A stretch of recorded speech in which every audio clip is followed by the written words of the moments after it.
नमस्कार, स्वागत है आप सभी का। आप देख सकते हैं क्लास 10th का ज्योग्राफी का किताब है भारत संसाधन एवं उपयोग और चैप्टर है खनिज संसाधन। इस चैप्टर को हम लोग पिछले वीडियो में अच्छे से पढ़ चुके हैं, समझ चुके हैं। आज के इस वीडियो में हम लोग इस चैप्टर के अभ्यास प्रश्नों को हल करने वाले हैं। देख सकते हैं इसमें बहुत सारे वस्तुनिष्ठ प्रश्न हैं। इसके बाद फिर लघु उत्तरीय 12 प्रश्न हैं और फिर दीर्घ उत्तरीय प्रश्न भी है 8 प्रश्न है। ठीक है, तो इन सभी को हम एक एक करके हल करेंगे। आप मेरे साथ अंत तक बने रहें। अगर आप किसी जनरल कंपटीशन का तैयारी करते हैं, किसी परीक्षा की तैयारी करते हैं, तो यह वीडियो आपके लिए काफ़ी इंपॉर्टेंट होने वाला है, क्योंकि इसमें बहुत सारा जीके जो है ये आपका कंप्लीट हो जाएगा। अगर इसका आंसर आप बुक में खोजने का प्रयास करेंगे तो इसका बहुत सारा आंसर जो है वो आउटडेटेड हो चुका है। आज के डेट में वो आंसर सही नहीं है। सभी को हम एक एक करके इसमें क्लियर करेंगे। आप बस मेरे साथ अंत तक बने रहें। चलते हैं इसके पहले प्रश्न पे। पहला प्रश्न कह रहा है कि भारत में लगभग कितने खनिज पाए जाते हैं। क है 50, ख है 100, ग है 150 और घ है 200। तो इसका सही उत्तर होगा ख 100। यहाँ आप किताब में भी देख सकते हैं कि भारत में लगभग 100 से अधिक खनिज प्राप्त होते हैं और पूरे विश्व की बात करें तो लगभग 2000 से अधिक खनिजों का खोज हो चुका है। ठीक है, जिसमें से 30 खनिज जो है ये आर्थिक दृष्टि से विशिष्ट महत्व रखते हैं। 2 नंबर जो प्रश्न है इसमें कह रहा है कि इनमें से कौन लौह युक्त खनिज है। लौह युक्त खनिज ऑप्शन है मैग्नीज, अभ्रक, बक्साइट, चूना पत्थर। तो इसका सही उत्तर होगा क मैग्नीज। आपने पढ़ा था खनिज जो है ये 2 प्रकार के होते हैं, धात्विक खनिज और अधात्विक खनिज। और ये जो धात्विक खनिज होते हैं ये भी 2 प्रकार के होते हैं, लौहयुक्त और दूसरा है अलौहयुक्त। तो यही आपसे प्रश्न पूछा था, लौहयुक्त खनिज कौन कौन है। तो बहुत सारे हैं, जैसे लोहा है, निकेल है, मैग्नीज है, कोबाल्ट है, ठीक है, क्रोमियम है, क्रोमाइट है, ये सब लौहयुक्त खनिज है। 3 नंबर जो प्रश्न है इसमें कह रहा है कि निम्नलिखित में से कौन अधात्विक खनिज का उदाहरण है। ठीक है, ऑप्शन है आपका सोना, टीन, अभ्रक और ग्रेफाइट। तो अगर आप पढ़े होंगे पीछे तो देखिए अभ्रक भी अधात्विक खनिज है और ग्रेफाइट भी अधात्विक खनिज है। आपने खनिजों के वर्गीकरण में यहाँ देखा कि ये 2 प्रकार के हैं, धात्विक और अधात्विक। और अधात्विक खनिज में देखिए ये कार्बनिक है और अकार्बनिक है। कार्बनिक में आपको देखिए खनिज, ये कोयला जो है, पेट्रोलियम, ये सब कार्बनिक में आता है और अकार्बनिक में आपका अभ्रक, ग्रेफाइट इत्यादि आता है। ठीक है, तो ये जो दोनों है ये दोनों क्या है, अधात्विक खनिज है। आपका जो अगला प्रश्न है ये 4 नंबर है कि किस खनिज को उद्योगों की जननी माना गया है। सोना, तांबा, लोहा, मैग्नीज। तो इसका सही उत्तर होगा लोहा। आपने पढ़ा भी कि ये सभी उद्योगों की जननी है। ये लोहा जो है ये हर उद्योग में इसका उपयोग होता है, चाहे वो किसी भी चीज़ का उद्योग हो। ठीक है, इसलिए इसको उद्योगों का जननी कहा गया है। अगला है 5 नंबर, कौन लौह अयस्क का एक प्रकार है। ऑप्शन है लिग्नाइट, हेमेटाइट, बिटुमिनस और इनमें से सभी। तो इसका देखिए सही उत्तर होगा हेमेटाइट।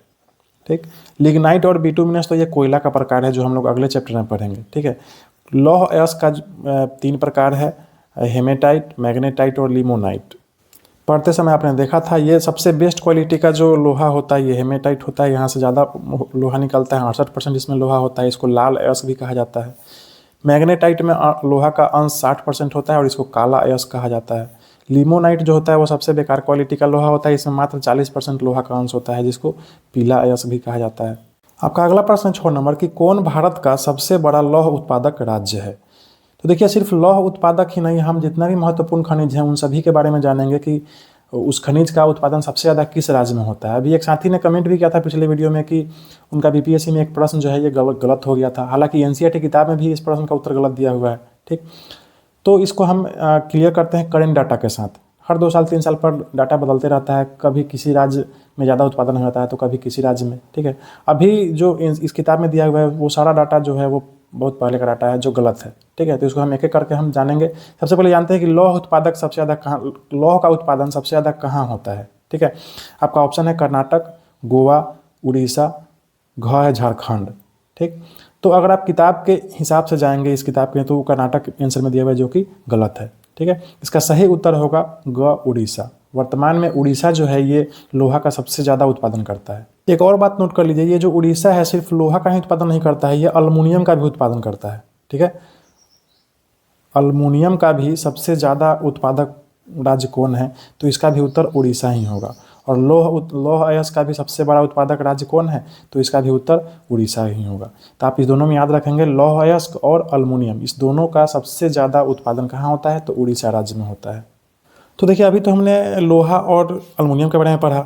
हम बाकी जितने भी महत्वपूर्ण खनिज हैं इन सभी के बारे में जान लेते हैं कि सबसे ज़्यादा उत्पादन किस राज्य में होता है। ठीक है, ये हमेशा एग्जाम में ये जो क्वेश्चन है ये आता है। तो आप याद रखेंगे तांबा जो है ये सबसे ज़्यादा उत्पादन कहाँ होता है, तो याद रखेंगे मध्य प्रदेश में। ठीक है, मैग्नीज जो है ये सबसे ज़्यादा कहाँ उत्पादन होता है, तो ये भी कहाँ उत्पादन होता है, तो ये भी सबसे ज़्यादा मध्य प्रदेश में उत्पादन होता है। इसका आंसर किताब में गलत दिया हुआ है। ठीक है, ये तांबा और मैग्नीज इस दोनों का उत्पादन सबसे ज़्यादा कहाँ होता है, तो मध्य प्रदेश में होता है। ठीक है, चूना पत्थर, ठीक है, जिसका उपयोग सीमेंट उद्योग में होता है, इसका सबसे ज़्यादा उत्पादन कहाँ होता है, तो इसका उत्पादन होता है राजस्थान में। ठीक है, आप इसको याद रखेंगे। अभ्रक, जिसको इंग्लिश में माइका भी कहा जाता है, इसका उत्पादन सबसे ज़्यादा कहाँ होता है, तो इसका उत्पादन सबसे ज़्यादा होता है आंध्र प्रदेश में। ठीक है, बुक में इसका आंसर दिया हुआ है बिहार झारखंड की 80% उत्पादन करता है, जब जो कि गलत है। सबसे ज़्यादा लगभग 70-72% के आसपास अभी वर्तमान में आंध्र प्रदेश उत्पादन कर रहा है। ठीक है, किसका, अभ्रक का। इसके बाद देखिए सोना। तो देखिए सोना जो है हमारे देश में 99% सोना जो है ये कर्नाटक से निकाला जाता है, याद रखेंगे। ठीक है, सोना का सबसे ज़्यादा उत्पादन कहाँ होता है, तो कर्नाटक में 99% के आसपास। ठीक, यूरेनियम, यूरेनियम का सबसे ज़्यादा कहाँ से उत्पादन किया जाता है, तो ये जो यूरेनियम जो है ये सबसे ज़्यादा झारखंड से उत्पादन किया जाता है इसका। ठीक है, आप इसको याद रखेंगे। अभी आपने पढ़ा कि भारत में सबसे ज़्यादा लौह का उत्पादन कहाँ होता है, तो उड़ीसा। एल्युमिनियम का कहाँ होता है, तो उड़ीसा। ठीक है, इसके अलावा आप देखिए यहाँ पे तांबा का सबसे ज़्यादा मध्य प्रदेश, मैग्नीज मध्य प्रदेश, चूना पत्थर सबसे ज़्यादा राजस्थान, अभ्रक सबसे ज़्यादा आंध्र प्रदेश, सोना कर्नाटक, यूरेनियम झारखंड। आप इसको याद रख लेंगे। हम चलते हैं अब अगले प्रश्न पे। आपका जो अगला प्रश्न देखिए 7 नंबर कि छत्तीसगढ़ भारत का कितना प्रतिशत लौह अयस्क उत्पादन करता है। ठीक है, तो आपके किताब के आंसर के हिसाब से देखा जाए तो ये तो 20% है। ठीक है, लेकिन ये गलत है। अभी वर्तमान में छत्तीसगढ़ जो है ये लगभग 15% के आसपास उत्पादन करता है। ठीक है, लोहा अयस्क का जो उत्पादन है सबसे ज़्यादा 15% के आसपास करता है। अगर सबसे ज़्यादा की बात हो तो अभी आपने पढ़ा कि लौह अयस्क का सबसे ज़्यादा उत्पादन कहाँ होता है, उड़ीसा में। ठीक है, उड़ीसा में कितना, तो लगभग 54%। ठीक है, लगभग 54% जो है लौह अयस्क का उत्पादन कहाँ होता है, तो ये होता है उड़ीसा में। ठीक है, इसके बाद सेकेंड नंबर पर आता है ये छत्तीसगढ़। ठीक है, कहाँ छत्तीसगढ़ में कितना उत्पादन होता है, तो 15%। आप इसको याद रखेंगे। चलते हैं अगले प्रश्न 8 नंबर पे। 8 नंबर प्रश्न कह रहा है कि मैग्नीज उत्पादन में भारत का विश्व में क्या स्थान है। ठीक है, तो अगर आप किताब के हिसाब से जाएंगे तो इसका आंसर जो है ये तृतीय दिया हुआ है किताब में। ठीक है, जो कि गलत है। ठीक है, ये वर्तमान में मैग्नीज जो है, मैग्नीज के उत्पादन में हमारे भारत देश का स्थान जो है 6ठा स्थान पर है वर्तमान अभी का अगर बात की जाए तो। ठीक है, सबसे ज़्यादा उत्पादन कहाँ होता है, तो साउथ अफ्रीका में। ठीक, लेकिन आपकी किताब में लिखा हुआ है कि रूस और दक्षिण अफ्रीका के बाद सबसे ज़्यादा भारत में उत्पादन होता है 3रे स्थान पर, लेकिन ये गलत है। वर्तमान में हमारा देश 6ठे स्थान पर आता है और सबसे ज़्यादा उत्पादन कहाँ होता है, साउथ अफ्रीका में होता है। आप इसको याद रखेंगे। चलते हैं अगले प्रश्न 9 नंबर पे। 1 टन इस्पात यानी स्टील बनाने में कितने मैग्नीज का उपयोग होता है, तो 1 टन इस्पात बनाने में लगभग 10 किलो मैग्नीज का उपयोग होता है। आप पढ़ चुके हैं। चलिए 10 नंबर प्रश्न देखिए क्या कह रहा है। उड़ीसा किस खनिज का सबसे बड़ा उत्पादक है। पहला है लौह अयस्क, दूसरा है मैग्नीज, 3 तांबा। अभी आपको हम बता चुके हैं। ठीक है, जो कि इसका आंसर जो है किताब में गलत दिया हुआ है। ठीक, तो उड़ीसा जो है ये सबसे ज़्यादा किस खनिज का उत्पादन करता है, तो इसका सही उत्तर क्या होगा, इसका सही उत्तर होगा लौह अयस्क। ठीक है, लौह अयस्क के साथ साथ एल्युमिनियम का भी सबसे ज़्यादा उत्पादन करता है। याद रखेंगे, लौह अयस्क और एल्युमिनियम इस दोनों खनिज का सबसे ज़्यादा उत्पादन करता है कौन, हमारा उड़ीसा राज्य। ठीक, मैग्नीज के बारे में आपको हम बता चुके हैं। मैग्नीज सबसे ज़्यादा कहाँ उत्पादन होता है, तो ये मध्य प्रदेश में होता है। ठीक, इसके बाद टीन के बारे में तो हमको अभी जानकारी नहीं है, लेकिन तांबा का सबसे ज़्यादा उत्पादन कहाँ होता है, आपको बताया था, ये भी कहाँ, मध्य प्रदेश। ठीक है, लेकिन उड़ीसा जो है सबसे ज़्यादा किसका उत्पादन करता है, तो लौह अयस्क का और एल्युमिनियम का। इसको याद रखेंगे। चलिए 11 नंबर जो है कह रहा है कि एल्युमिनियम बनाने के लिए किस खनिज की आवश्यकता पड़ती है। तो देखिए एल्युमिनियम का जो अयस्क होता है इसका नाम होता है बक्साइट। आप इसको याद रखेंगे, बक्साइट से एल्युमिनियम प्राप्त होता है। ठीक है, पढ़ाया भी था मैंने आपको। चलिए अगला प्रश्न है कि देश में तांबे का कुल भंडार कितना है? ठीक, 12 नंबर प्रश्न है कि तांबे का कुल भंडार कितना है? तो इसका सही उत्तर होगा 125 करोड़ टन। ठीक, अगला है 13 नंबर कि बिहार झारखंड में देश का कितना % अभ्रक उत्पादन होता है? तो इसका आंसर गलत दिया हुआ है, 80% दिया हुआ है आपकी किताब में, जो कि गलत है। ठीक है, ये पुराना डाटा हो चुका है। अब बिहार झारखंड मिला के 10% से भी कम, ठीक है, 10% से भी कम उत्पादन करता है। पहले 80% करता था, लेकिन अब 10% से भी कम अभ्रक का उत्पादन करता है। तो अब सबसे बड़ा प्रश्न है कि अभ्रक का सबसे ज़्यादा उत्पादन कहाँ होता है? तो अभी मैंने आपको बताया अभ्रक जो है ये सबसे ज़्यादा कहाँ उत्पादन होता है, बताइए। तो सबसे ज़्यादा ये उत्पादन होता है आंध्र प्रदेश में। ठीक है, चलिए अगला प्रश्न 14 नंबर कि सीमेंट उद्योग का सबसे प्रमुख कच्चा माल क्या है? तो मैंने कितनी बार बता दिया है, सीमेंट उद्योग में किसका उपयोग होता है, बताइए। चूना पत्थर, बक्साइट, ग्रेनाइट, लोहा। सही उत्तर होगा इसका चूना पत्थर। चूना पत्थर जो है इसका 70 से 80% उपयोग कहाँ होता है? सीमेंट उद्योग में होता है। बक्साइट से एल्युमिनियम निकलता है। ठीक है, चलिए ये तो हो गया आपका 14 नंबर प्रश्न। अब हम चलते हैं आगे। देखिए लघु उत्तरीय प्रश्न है। ठीक है, और लघु उत्तरीय प्रश्न में कुल 12 प्रश्न है। ठीक है, तो हम इन 12 प्रश्न को हम एक एक करके हम चलते हैं पीपीटी पे, इसका हल करते हैं, देखते हैं इसका क्या क्या क्या उत्तर सही होगा। पहला है आपका इसमें कि खनिज क्या है। ठीक है, तो खनिज में देखिए मैंने इसमें दो परिभाषा दिया है, आपको जो अच्छा लगे आप यहाँ से नोट कर सकते हैं।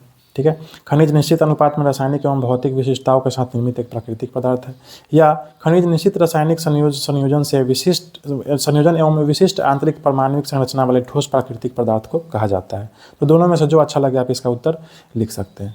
ठीक, चलते हैं अगले प्रश्न 2 नंबर पे। 2 नंबर कह रहा है कि ये जो धात्विक खनिज के हैं इसके 2 प्रमुख पहचान क्या है? ठीक है, तो 2 पहचान ही आपको इसका उत्तर देना है, लेकिन मैंने आपको इसका 4 पहचान दे दिया है। धात्विक खनिज को गलाने पर धातु प्राप्त होता है, ये कठोर चमकीले होते हैं, ये प्रायः कहाँ से पाए जाते हैं? अग्नि चट्टानों से। इन्हें पीट कर तार बनाया जा सकता है। ठीक है, ये पीटने पर टूटता नहीं है। ठीक है, चादर में बदल जाता है। 3 नंबर प्रश्न है आपका कि खनिजों की विशेषताओं का उल्लेख कीजिए। ठीक है, तो खनिजों का क्या क्या विशेषता है? तो सबसे पहला है विशेषता है कि वितरण असमान होता है, हर जगह अवेलेबल नहीं होता है, कहीं कहीं पे होता है। ठीक, अधिक गुणवत्ता वाले खनिज कम और कम गुणवत्ता वाले खनिज ज़्यादा मात्रा में पाए जाते हैं। खनिज समाप्य संसाधन है, यानी एक दिन खत्म हो जाएंगे। ठीक है, इसे संरक्षण की परम आवश्यकता है।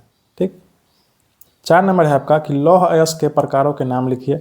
तो आपने पढ़ा ही हेमेटाइट, मैग्नेटाइट और लिमोनाइट। सबसे बेस्ट क्वालिटी का हेमेटाइट होता है, फिर उसके बाद मैग्नेटाइट और सबसे बेकार क्वालिटी लिमोनाइट होता है। 5 नंबर का जो प्रश्न है ये है, देखिए लोहे के प्रमुख उत्पादक राज्यों के नाम लिखिए। ठीक है, तो भारत में लोहे का कुल भंडार जो है ये भंडार का 96% जो है ये कर्नाटक, छत्तीसगढ़, उड़ीसा, गोवा, झारखंड राज्यों में सीमित है। और सबसे ज़्यादा उत्पादन कहाँ होता है? तो उड़ीसा में, अभी मैंने आपको बताया। ठीक है, 6 नंबर प्रश्न है कि झारखंड के प्रमुख लौह उत्पादक जिलों के नाम लिखिए, यानी झारखंड में कहाँ कहाँ से लोहा उत्पाद प्राप्त किया जाता है? तो झारखंड के पूर्वी एवं पश्चिमी सिंहभूम, सरायकेला, पलामू, धनबाद, हजारीबाग, लोहरदगा और रांची जो है ये क्या है? प्रमुख लौह उत्पादक जिला है। ठीक, 7 नंबर मैग्नीज के उपयोग पर आपको प्रकाश डालना है। तो मैग्नीज का उपयोग कहाँ कहाँ होता है? तो जंग रोधी इस्पात बनाने में, लोहा एवं मैग्नीज के मिश्र धातु बनाने में, शुष्क बैटरियों के निर्माण में, फोटोग्राफी में, चमड़ा उद्योग में, माचिस उद्योग में, पेंट और कीटनाशक दवाओं को बनाने में। ठीक है, तो ये सब जगह कहाँ क्या उपयोग होता है? मैग्नीज का उपयोग होता है। 8 नंबर है एल्युमिनियम के उपयोग को लिखिए। एल्युमिनियम का क्या उपयोग है? तो वायुयानी निर्माण, विद्युत उपकरण का निर्माण, घरेलू साज सज्जा का निर्माण, ठीक है, बर्तन बनाने में, सफ़ेद सीमेंट बनाने में, रासायनिक वस्तुओं को बनाने में। 9 नंबर है अभ्रक का उपयोग। अभ्रक का क्या उपयोग है? अभ्रक का क्या काम है? ठीक है, तो देखिए अभ्रक के सर्वोच्च पैरा विद्युत शक्ति, ऊर्जा ह्रास का निम्न गुणांक, विषवाहन के गुण और उच्च वोल्टेज की प्रतिरोधिता के कारण अभ्रक का उपयोग विद्युत व इलेक्ट्रॉनिक उद्योग में किया जाता है। ठीक है, अभ्रक का सबसे ज़्यादा उपयोग कहाँ होता है? तो बिजली के उपकरण बनाने में, आप इसको याद रखेंगे क्योंकि ये सबसे ज़्यादा विद्युत का विरोध करने का शक्ति होता है अभ्रक में। ठीक है, चलिए अगला प्रश्न आपका 10 नंबर कि चूना पत्थर की क्या उपयोगिता है। तो चूना पत्थर का आपको बता चुके हैं सबसे ज़्यादा उपयोग सीमेंट उद्योग में होता है। उसके बाद फिर 16% लौह इस्पात बनाने में, 4% रसायन उद्योग में, और शेष में उर्वरक बनाने में, कागज़ एवं चीनी उद्योग में भी इसका उपयोग होता है। ठीक, चलिए 11 नंबर प्रश्न क्या कह रहा है कि खनिजों की मुख्य विशेषताओं का उल्लेख कीजिए। ठीक है, इसके पहले भी ऐसा प्रश्न आ चुका है, खनिजों की विशेषताओं का उल्लेख करना है। तो खनिज की विशेषताओं में आप इतना चीज़ लिख सकते हैं, आपका आंसर हो जाएगा। ठीक है, चलिए अगला प्रश्न है, देखिए 12 नंबर कि खनिजों के संरक्षण एवं प्रबंधन से आप क्या समझते हैं। ठीक है, तो खनिज है क्षयशील एवं अनवीकरणीय संसाधन है, इसकी मात्रा सीमित है, इसका पुनर्निर्माण असंभव है। खनिज उद्योगों का आधार है, किंतु औद्योगिक विकास के लिए खनिजों का अतिशय दोहन एवं उपयोग उनके अस्तित्व के लिए संकट है। ज़्यादा निकालेंगे तो सब हम ही यूज कर देंगे, तो फिर हमारा आने वाला जनरेशन क्या यूज करेगा। ठीक है, अतः खनिजों का संरक्षण एवं प्रबंधन आवश्यक है, इतना आप लिख सकते हैं संरक्षण में। ठीक है, तो इस तरह से आपने 12 नंबर क्वेश्चन का भी हल आंसर कर लिया। तो आप देख सकते हैं लघुत्तरीय प्रश्न में कुल कितने प्रश्न थे, 12 प्रश्न, और 12 प्रश्न का आपने उत्तर कर लिया। ठीक है, मैंने थोड़ा स्पीड में बोल के आगे बढ़ा है। आपको इसका आंसर अगर नोट करना है तो आप क्या करें, वीडियो को पॉज कर करके उसका आंसर नोट करते चले। ठीक, चलिए अब हम चलते हैं अगले प्रश्न पे। अब जो है हमारा प्रश्न ये दीर्घ उत्तरीय प्रश्न है, मतलब इसका आंसर थोड़ा लंबे में आपको देना है। ठीक है, थोड़ा डिटेल में देना है। तो इसमें कुल 8 प्रश्न है, इन प्रश्नों को भी हम उत्तर देख लेते हैं।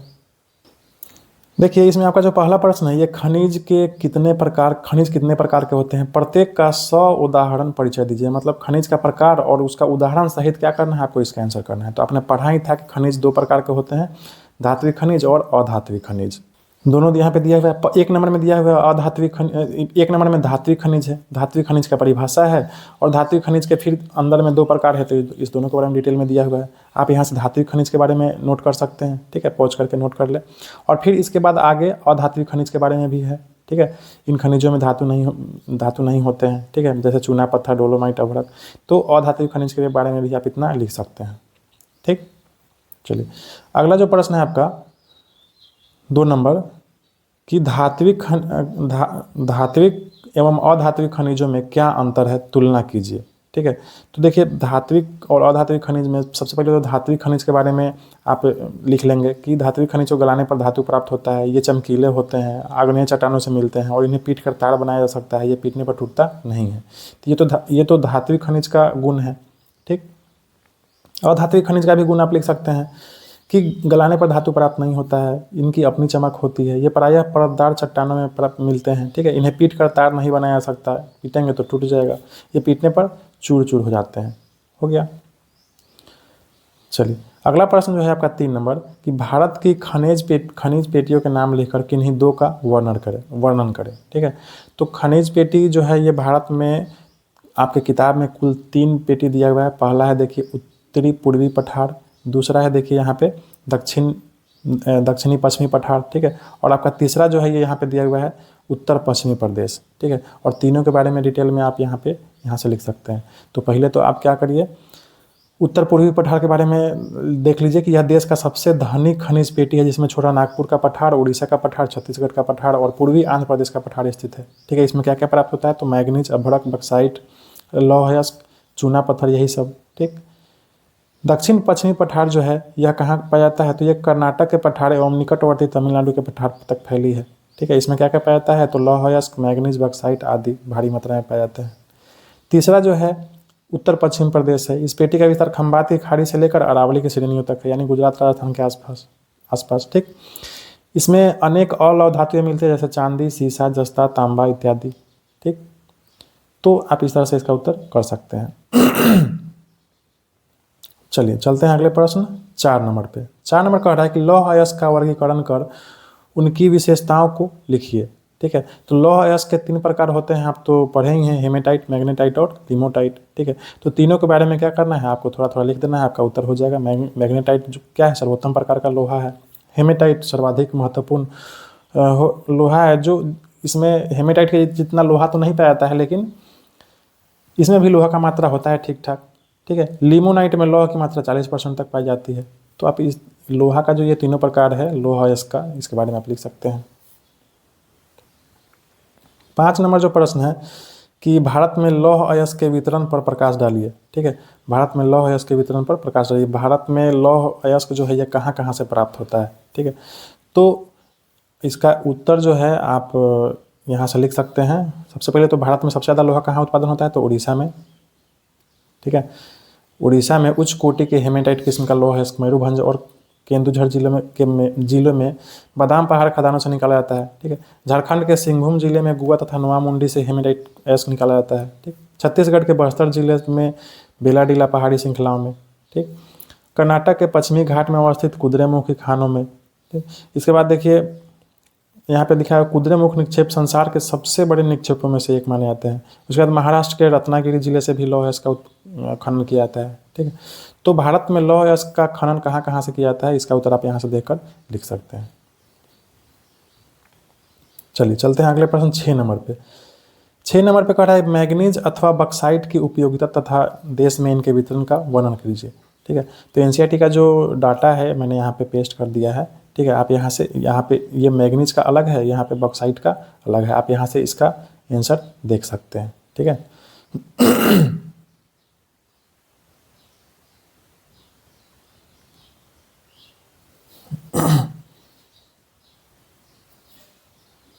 सबसे पहले देखिए यहाँ पे मैग्नीज के बारे में दिया हुआ है कि इसका उपयोग कहाँ कहाँ होता है। तो इस्पात के विनिर्माण में प्रयोग किया जाता है। ठीक है, ब्लीचिंग पाउडर में, कीटनाशक दवाओं में, पेंट में इसका उपयोग होता है। ठीक है, मैग्नीज का। और सबसे ज़्यादा उत्पादन कहाँ होता है, तो मध्य प्रदेश में 33%। इसके बाद फिर महाराष्ट्र, फिर उड़ीसा। वैसे ही बॉक्साइट के बारे में दिया है कि बॉक्साइट से क्या प्राप्त होता है, तो अल्मुनियम। इसका उपयोग कहाँ कहाँ होता है, तो बहुत जगह इसका उपयोग होता है, आपने पढ़ा वायुयान बनाने में। ठीक है, लोहे जैसी शक्ति के साथ अत्यधिक हल्का एवं सुचालक होता है यह। ठीक, इसका सबसे ज़्यादा उत्पादन कहाँ बॉक्साइट का कहाँ होता है, तो उड़ीसा में। ठीक है, और दूसरे नंबर पर आता है आपका झारखंड। तो इस तरह से आप इसका उत्तर अपने से बना सकते हैं, कॉपी में लिख सकते हैं। अगला प्रश्न है आपका 7 नंबर की अभ्रक की उपयोगिता एवं वितरण पर प्रकाश डालिए। ठीक है, चलिए उपयोगिता में तो सबसे पहले लिख लीजिए कि आप अभ्रक का उपयोग कहाँ होता है। तो अभ्रक जो है ये सर्वोच्च पराविद्युत शक्ति, ऊर्जा ह्रास का निम्न गुणांक और विंशवाहन के गुण और उच्च वोल्टेज की प्रतिरोधकता के कारण अभ्रक का उपयोग विद्युत व इलेक्ट्रॉनिक उद्योग में किया जाता है। ठीक है, वितरण यानी कहाँ कहाँ पाया जाता है, तो इसका आंसर मेरे हिसाब से वर्तमान में ये तो थोड़ा सा गलत हो गया है। ठीक है, भारत में अभ्रक का कुल भंडार इतना टन है। बिहार झारखंड में उत्तम कोटि के रूबी अभ्रक का उत्पादन किया जाता है। यहाँ भारत का लगभग 80% अभ्रक का उत्पादन अभ्रक का उत्पादन करता है। ये लाइन गलत है, हालांकि एनसीईआरटी के हिसाब से तो सही है, लेकिन वर्तमान में ये गलत है। सबसे ज़्यादा अभ्रक का उत्पादन आंध्र प्रदेश में होता है। आप यहाँ से नोट कर लेंगे। ठीक है, लिख लेंगे इसको काट के। सबसे ज़्यादा अभ्रक का उत्पादन कहाँ होता है, आंध्र प्रदेश में लगभग 72%। ठीक है, और यहाँ पे दिया भी है कि आंध्र प्रदेश के नेल्लौर जिले में, राजस्थान के जयपुर, उदयपुर, भीलवाड़ा, अजमेर आदि जिलों में भी अभ्रक का उत्पादन होता है। ठीक है, बिहार झारखंड पहले था, अब बिहार झारखंड में अभ्रक उतना नहीं मिलता है। ठीक है, तो इसका उत्तर आप यहाँ से सही कर लेंगे अभ्रक वाला प्रश्न में। चलिए चलते हैं अगले प्रश्न 8 नंबर पे। खनिजों के संरक्षण के उपाय सुझाइए। कैसे आप संरक्षित करेंगे इस खनिजों को, तो बहुत सारे उपाय है। विवेकपूर्ण उपयोग करेंगे, है ना, खनिजों का नियंत्रण तथा उसके अति दोहन पर रोक लगाएंगे। ठीक, खनिजों के विकल्पों का खोज करेंगे। ठीक है, खनिजों के अपशिष्ट पदार्थ का बुद्धिमत्ता से उपयोग करेंगे, खनिजों का पुनः चक्रण करेंगे। तो इस तरह से हम क्या करेंगे, खनिजों का संरक्षण कर सकते हैं। तो ये था आपका लघुत्तरीय प्रश्न, और ये दीर्घोत्तरीय प्रश्न, इसमें 8 प्रश्न थे, इनको भी आपने हल कर लिया। ठीक है, इस तरह से आपका जो इधर आपको प्रोजेक्ट वर्क है ये आपको खुद से करना है। ठीक है, ये जो मुख्य प्रश्न था ये इसको मैंने आपको हल करवा दिया। आप यहाँ से अपना एक नोट्स तैयार कर सकते हैं। ठीक है, पिछले वीडियो में हम लोग इस अध्याय को भी अच्छे से पढ़ चुके हैं। तो इस तरह से ये जो पूरा अध्याय है ये कंप्लीट हो गया। इसका डाटा बहुत पुराना है, वर्तमान डाटा के साथ मैंने इसका आपको अध्ययन करा दिया है। ठीक है, ये आपके परीक्षा के दृष्टिकोण से काफ़ी महत्वपूर्ण है। आप इसको पढ़ें, एक बार अच्छे से नोट्स बना लें। ठीक है, उसको रिवीजन करें और पढ़ते रहें। तो ऐसे ही हम एक अगले नेक्स्ट वीडियो में आपके साथ मिलेंगे। तब तक आप पढ़ते रहें और खुश रहें।